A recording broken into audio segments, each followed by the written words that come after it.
I mean, the fact that we don't change this has probably something to do with our upbringing, our history, our past, and how deeply ingrained it is within us.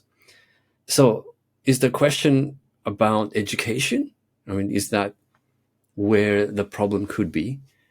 Is it just the fact that we're born into a system of some kind where our own parents are not even aware of, the behaviors that they present to us, and they've carried on traditions? Being Italian myself, I've had many, many traditions, as you can imagine, that we used to follow, and we never used to question. Right? It was just part of sponging it all in. Going to school, we adapt a system, and I don't see anything in the system that teaches kids how to question things openly. It's more about, the math, the languages, which are important subjects, but there's not enough time spent on inquiring. How does the mind work? What is the brain capable of doing, even at a young age? What are some of the things that you're experiencing on a day-to-day basis? I don't see much or many teachers just spend 10 minutes of a day in a classroom and just ask questions to the kids and say, well, what happened yesterday? Did you have any issues? Were there any arguments? Is there anything you want to talk about? And then going through the process of how the mind creates some of these conflicts. I think that's missing. We don't spend enough time, or we don't have enough space maybe in our minds to question. It's always download, download, download. And here in Japan, if you've got spare time after school, a lot of times kids will go to what we call juku, which is after school class, which is study, improve subjects, be more, get better grades, and eventually, you go to a good college and so forth. And that's, especially in Asia, is quite a high value. So could it be that? I wonder if it's education. Is it the political system? Is it, like you said, I've been totally turned off. I don't want to mention any platforms, but those ads that come up in the middle of watching a video where you see that crosshair, like you mentioned, I just quickly shut down the whole browser when those things come up, because I'm just too sensitive to see those kind of things. I don't understand how people can watch it. It's that level of, where is and maybe this is it.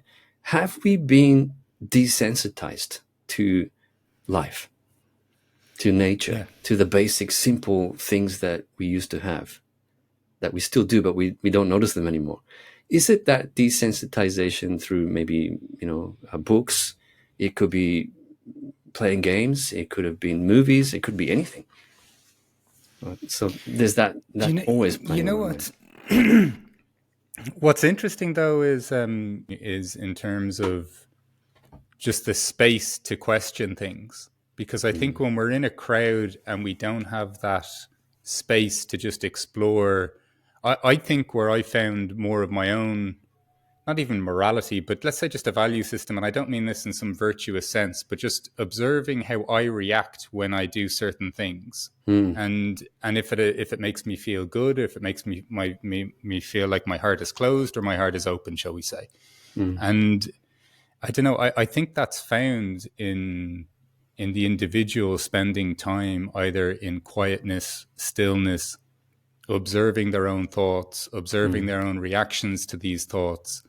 Because I think in the headiness of a crowd, oftentimes we do, get swept away in almost our base animalistic behavior. And we end up then just adopting rituals or values or ideologies that I think that's why so many people suffer as well, because they're swept along with these ideologies that you say are so ingrained through education and everything else that you don't even get it. It becomes so ubiquitous that you can't even question that, because you don't even see it anymore. Exactly. I think that's the key.